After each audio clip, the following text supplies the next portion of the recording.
সাথে আজকে 3 কাপ চা, তার কারণ আমরা 3 জনে চাটা খাবো। আমি, চর্দিভাই আর চন্দনদা। তো তার জন্য বিস্কুট-টিস্কুট রেডি করে নিচ্ছি।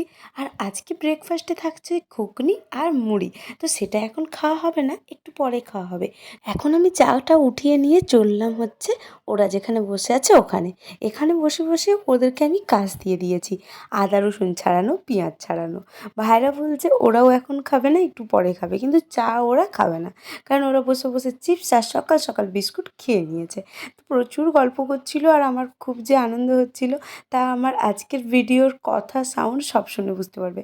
আমার বর খুব মিস করছিল। মাঝে, মাঝে দোকানে যাচ্ছে। আবার দোকান থেকে বেরিয়ে আমরা কী করছি সেসব দেখছে। ছেলেও আজকে খুব খুশি। স্কুল বন্ধ হয়েছে সেই জন্য না, এই যে আমরা সবাই আছি একসাথে এই জন্য। আর পাঁশকুড়া থেকে কেউ এলেই ও ছেলে যে আমার কী খুশি হয় আর বলার নয়। আর জানো তো, তোমাদের একটা ছোট্ট কথা বলার আছে। অনেকেই আমার মুড়ি খাওয়া নিয়ে